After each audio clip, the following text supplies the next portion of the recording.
What's up, everybody? Welcome to EZPZ Podcast, kind of a special edition, but we'll just call this 105. We're going to recap Alison Wonderland. We're going to, and Dillon Francis from last week, talk about this Hinterland lineup just for a tad bit. We got some 21 Savage situation going down. Some people are being stupid on social media, but hey, we got a good one for you. Joining me this week, beer that I'm drinking. God bless. Luis, not amused. Always amused. Luis and Lydia. What's up? And Alex. Hello. What up, Alex? So, Luis, tell me about this show that you were at last weekend. Oh, wait. No show for me. Yeah, you weren't there, dude, but I really wish you were because it was a good time. How did it feel? You're like, oh, back again, back at it. Same Right? place, same thing. Yeah, 1 month later at the Armory in Minneapolis. So, tell us the story about this VIP situation, B-word, that you got us into.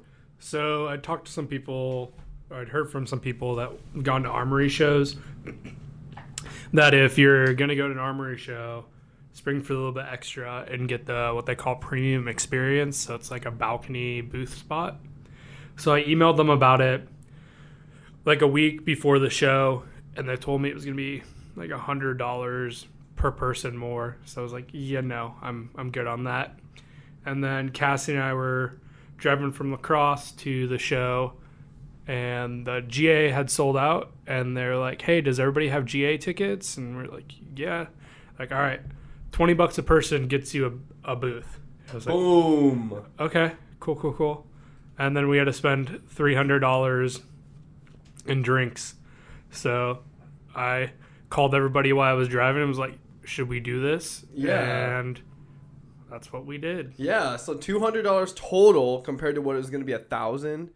Like, that's ridiculous. And then we had to spend that $300 and we got a bottle though. Like, you just were like, fuck it, let's do a bottle. Well, the problem is everybody kept going to the bar, which doesn't count towards our And thing. you're not going to be able to wrangle these drunk people And so I just We got need to a order drinks from the waitress, for but it we to were, count towards the we 300. were just having a good time. So. also the waitress was covering 6 booths, so we were rarely seeing her. So I just made the executive decision that oh, Lydia actually was like, Pete, I'll split this with you. And I was like, okay. So we ordered vodka, a bottle of Tito's, I think. And then what? Like, how'd you get everyone to just split it? I just sent them requests. Yeah. And I figured that everybody said they were good once I talked to them.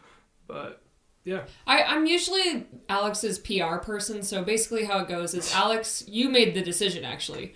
And at first I was like, wait a second, whoa, wait, we're getting a bottle?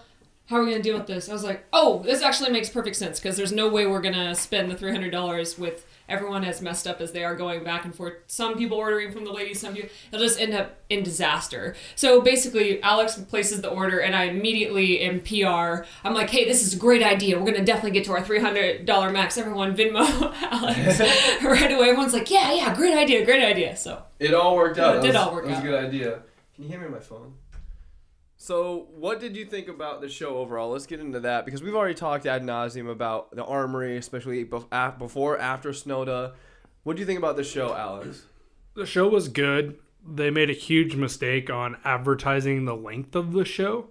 And also the advertisements on, supposed to be doing board to board.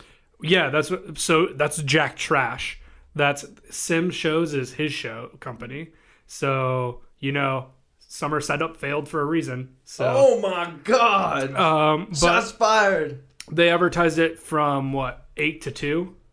Yes. Doors at 8, shows at 9. And so we Till 2. Till Like, 2. It didn't say 145, which is what most shows say, which should have been the first red flag. But. And so we were able to wrangle everybody up at 9:30, and as soon as we got to the booth, Alison came on, so I'm glad we left earlier than people wanted to leave.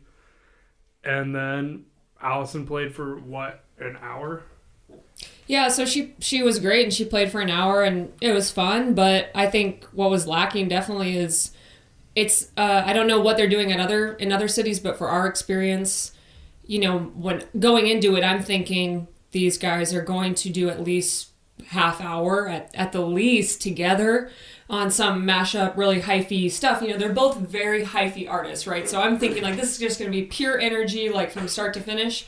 And I just didn't really feel that way, I guess. I think at the very end they came on together and they played, from my memory, their one song that they just put out. And then to the cherry on top is that it's like, what? It's 12:45. 45?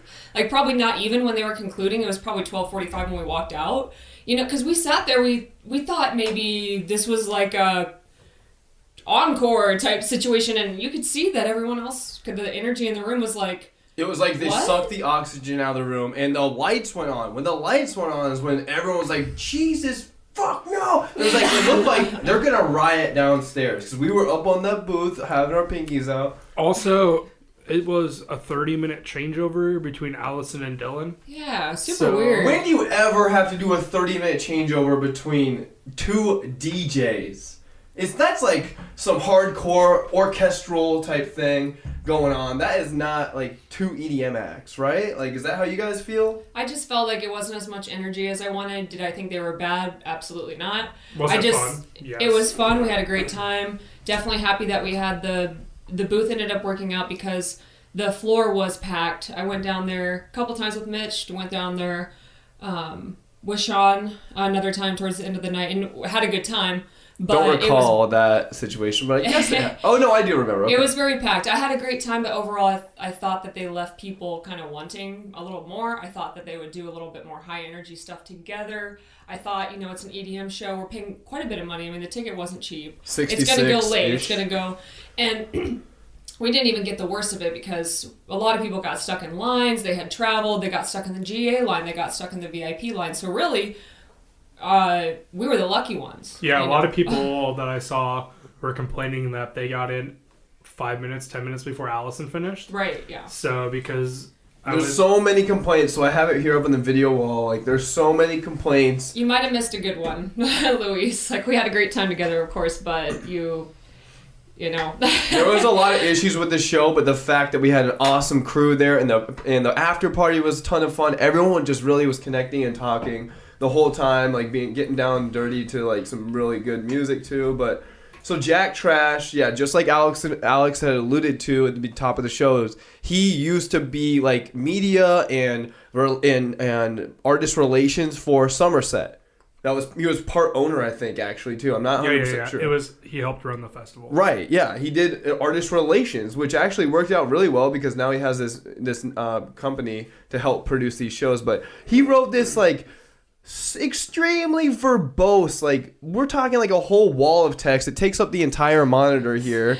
Like, and I appreciate him, but you can tell this dude, no offense, didn't go to college to write. Like, it's just so like overwritten. Like, says the same thing and the same thought like 9 times.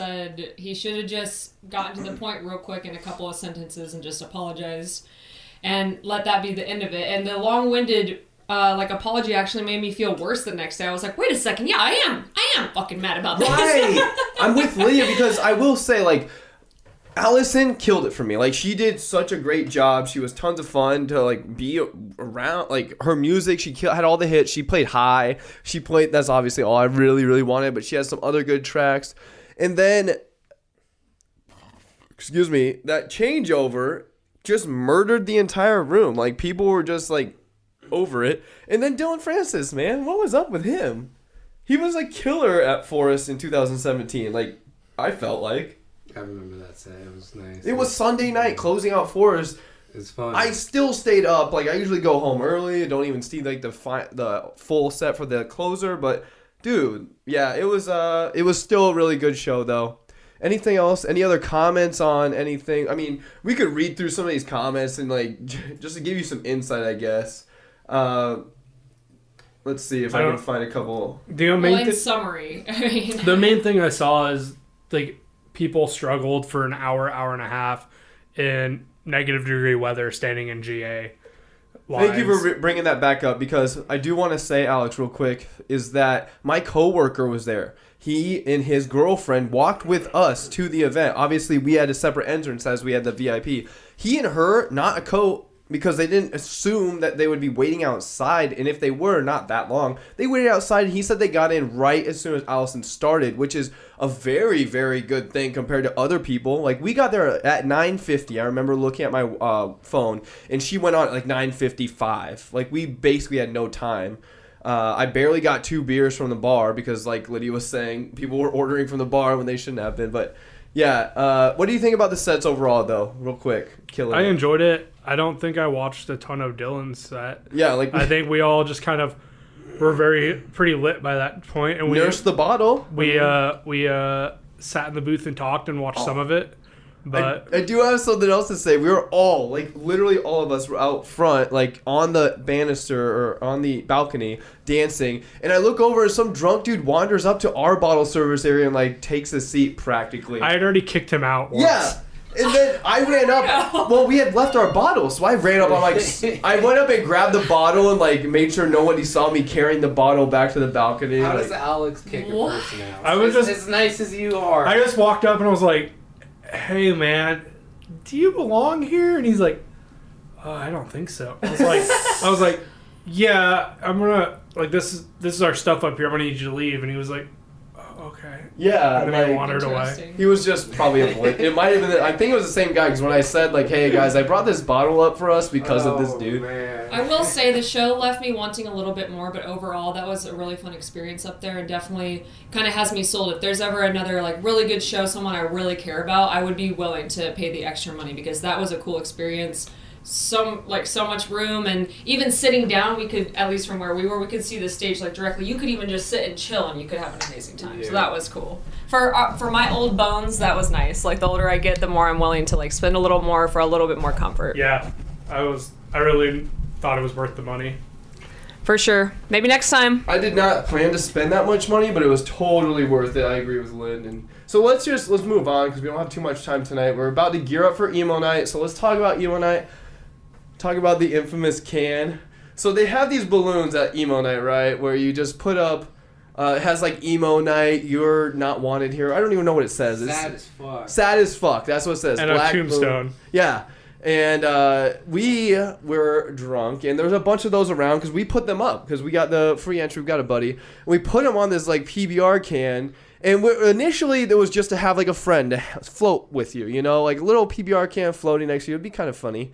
And then all of a sudden we put on one too many, and I just don't know why, but I grabbed it and I just sent it flying up. And if you know Woolies, there's a gigantic fan, like a 6-foot or 12-foot fan, so like 6 foot each blade. And it just caught in there and went, and they had to shut it off. It got super hot in there because the shit out of people. It wasn't even like a hype song. It was like the slowest A Day to Remember song playing. Yeah. Have faith in me. So everyone like heard it clink, clink, clink, clink. It was funny. That's like the infamous thing. And Lydia made like a funny video, and like it's been reposted thanks to Luis, who has it saved on his phone, in our Snapchat group. So it's just it's good memory. Nothing like that will happen tonight, but. Any single songs that you want to hear, like anything that you guys are dying to hear tonight? Obviously, like we got the obvious ones. Like we're gonna hear the Killers, even though they're not Hell yeah. Emo Nite. Emo, I mean. Not Alt 106.3. Yeah, no alt, man. That was so it's hard to say. Are we gonna have a better set because Shane Told is and hosting? I heard that the 303 like thing wasn't that good either. It was good, like. 303 performed, but they didn't do like no like throwbacks. It was mainly like just 303 was like the show's about us. I think we might because Silverstein's kind of like right in the middle of all the throwback, so maybe. Yeah, that's totally. That's why I'm excited. I'm not expecting too much, but it's hard to say. If we so what I want, and I think we had a friend in the chat say it, Caleb. He said, "Dude, are we gonna get that acoustic set? That would be rad." So have Shane Told do some songs, acoustic songs, Discovering the Waterfront. That was a good album. Dude, that would be cool, but I don't know if that's like what they'd be doing. Be in the cards. It's gonna be a good time. We're gonna check out the new digs at Up Down 2. Let's segue real quickly into Hinterland. What do you guys think about this lineup? Anything that jumps out at you? I know it's not generally our cup of tea. Never really is every year, but Hippocampus. What's in the Louis sent me a text when it got announced and was like, Yeah, I don't know any of these people. No, I said... Dude, thank you, because that's what I said too. That's why I laughed. I was like, I want to laugh at what she said, but I don't know if Lydia's like on the same page as me. But... I know like 3 or 4, but it's definitely like a pretty indie festival. I forget the song about Hosier, the headliner for Friday, because it's a 3-day festival now, guys. Like, they just announced Sunday was happening, and they announced why they made it a 3-day festival. It's not like going to be every year. It's just because they want to bring back Brandi Carlile, which is, I think she's nominated this year for a Grammy. I think that's this weekend or next weekend on Sunday. But also, Casey Musgraves is tight. Hippocampus obviously used to be one of my like favorite indie bands, but man, that last album, Bambi, just did not hit it for me. I loved Landmark that came out in the beginning of 2017, but Bambi was not one of those favorite albums that they're known for. Then we got some awesome locals like the Maytags. They're really, really fun. And then Elizabeth Moan is also a local. Anybody else? I mean, Jason Isbell. I mean, that's a humongous headliner for if you love folk rock. I don't know who that is. B-word, you got to speak up. I respect the lineup. I understand these are very talented people, but I'm just speaking from... my personal preferences is that I don't really, obviously, I don't know literally any of these people. So I give music a try. I swear I'm like an open-minded person. I give it a try, but just anytime, you've been listening to bands like this and stuff or other friends, that's great. I respect your decision, but I just can't get into it. It's too low energy for me. Like, I think these people are very talented. Yeah. I do not think that they're like bad musicians. I just personally, I'm looking for some bass drops and breakdowns, guys. I don't know what to say. Like I mentioned, yeah.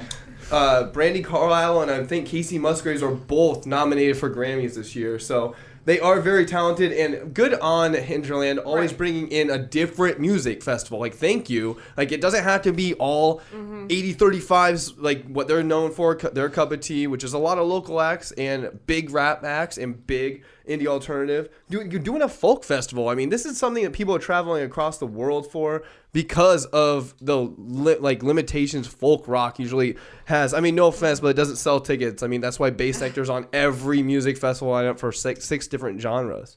They should stick him on there, actually. I think he'd fit right in. Oh, yeah. Well, that would ruin the festival for a lot of families. This is a family-oriented festival. So, good on Hinterland. I'm happy for the lineup. Probably going to skip out this year, though, to be honest. I can see myself doing a single day, maybe, if the friends decide to do it. Because I know it would be a good time.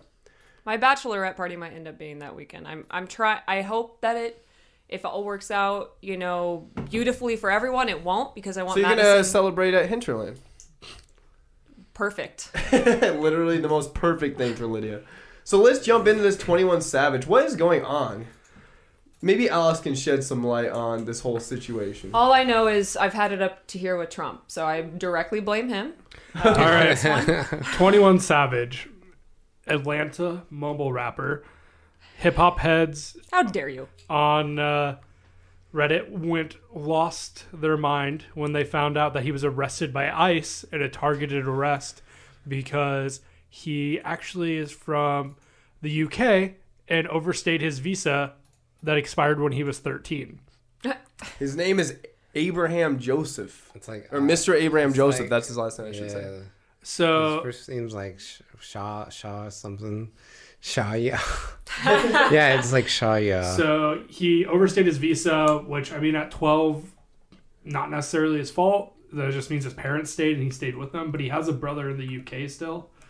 So where's his accent? That's what everyone wants to know. So the thing is, he's lived here for over 10 years.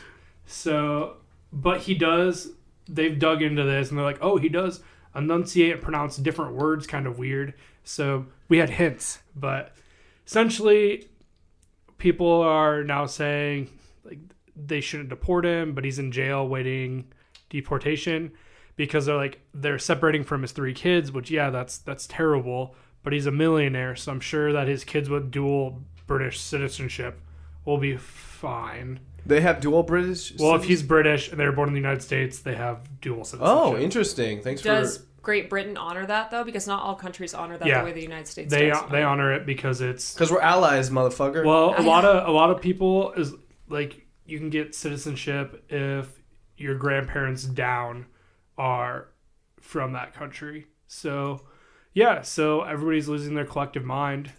that he is actually not from Atlanta. Yeah, I mean, that is kind of a big deal because rappers, where do they thrive off of? What do they sell? They sell a persona and they sell where they're from. So I mean, okay, we're getting, the lead of the story is somebody is wrongfully getting deported, it's practically arrested. I mean, so he would qualify for like DACA, but he has, and he'd be able to get like a pathway to citizenship, but in 2014 he has multiple felony charges. Oh. So that wasn't he acquitted though? No. Okay. Well, so they were expunged on the state level, but they weren't expunged on the federal level. So ICE doesn't recognize that. So then he applied for a visa last year, it sounds like. That's still in the process. But yeah, so I mean, he grew up in Atlanta, so essentially he's from Atlanta. Right. But, so I agree But the with whole, that. like, secretly being British the whole time. But he has some, like, tweets out there that's, like, talking about tea and crumpets. So he was living off cookies the entire time. He was living on a bread trail. They were saying that on, I think, Saturday. It wasn't Saturday Night Live. It was, like, late night with Stephen Colbert or something. He did a rap, like, 3 weeks ago, like, ad-lib rap during his set, live set for his being the live act, where he talked about being an immigrant, and he talked about it. Like, he talked as though he was the guy, and they're saying, the FBI, or the ICE, I should say, ICE is saying, like, or people are saying that ICE used that to corroborate in, like, the whole situation. Also, Luis, and I sent Luis a text right after this, and he was just like, wait for the memes, and it's been a gold mine, to tell you. It is. Well, rumor is if you play 21 Savage songs backwards, he's secretly saying, I am British, I am British. Oh my God. You were saying, Luis?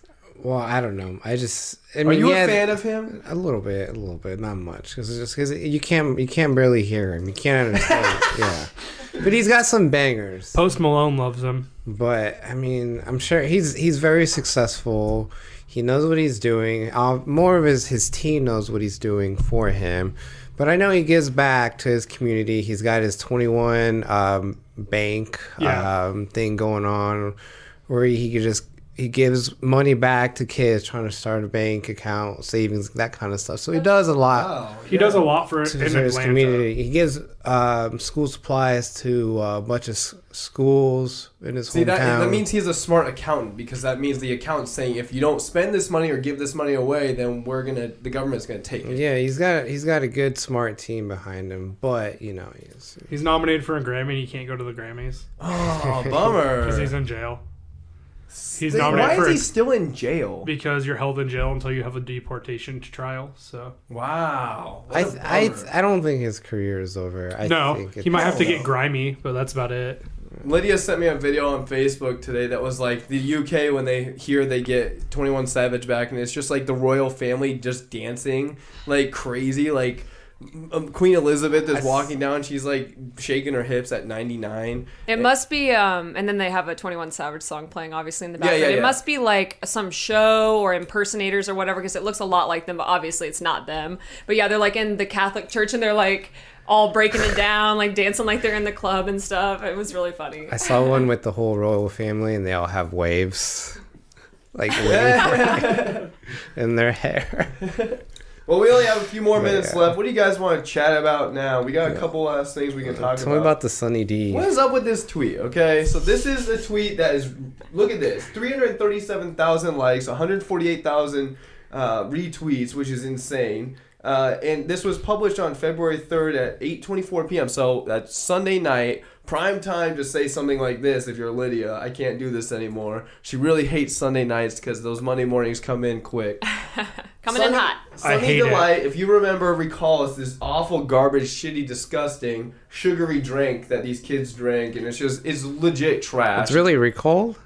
What? He said it was shitty. Oh, I hate it. Oh, I like it, dude. You ever had those little shooters, dude? Oh my god, dude! It's just literally. You ever had the little sugar. Sunny D shooters and you just take a shot of it? You're not drinking it for your health. No. It's like so sugary though. It is. It's nice bad. flavor. It's bad. No, it gives you canker sores. Like screw it. The Actually, that's acid. why I think that's why I wouldn't give The it to my acid melts your daughter. face. So, with all the attention this tweet got, literally just said, I can't do this anymore, which people are saying it's some intern that probably, you idiots, like you don't even understand social media at all. There's no interns that run a social media account with 34,000 followers. Okay, maybe, but like I know I was an intern and I ran social media. I understand this. I don't think it was an intern.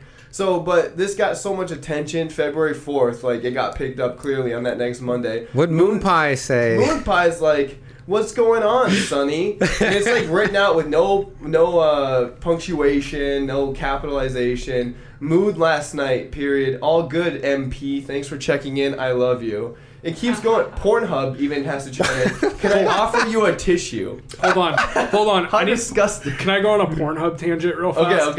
Okay. So Cass and I and Mitch all wake up first thing Sunday morning. Was the show on Saturday or Friday? Friday. Saturday morning, and there's this tweet that went out that was like, if you get 500,000 subscribers on your Pornhub channel, they give you a Letterman's jacket with your name on it. It says like has the Pornhub logo, and there's this guy named Ryan Creamer, and they gave him a Pornhub jacket, and he has 4,000 subscribers. And Mitch was like, "What is it?" And so Cassie did the risky click of like looking up this dude. It's just him making videos that are really wholesome, being like, "I love you," and giving people hugs on camera and just like kissing them on the forehead. Oh my god! But so you have this Pornhub Letterman's jacket that says Creamer across the shoulders. Across the back? Yeah, across the back. And okay. we thought it was going to be a really risky click, but it was just this British dude being like, what a nice surprise. You're a great guy. You're a great person. And he has a bunch of subscribers just for videos like 5,000 people. Damn. One thing I don't understand about this back to the Sunny D thing is that Sunny D is only replying to certain accounts. Did not reply to Pornhub, obviously. Sunny D being a children's drink.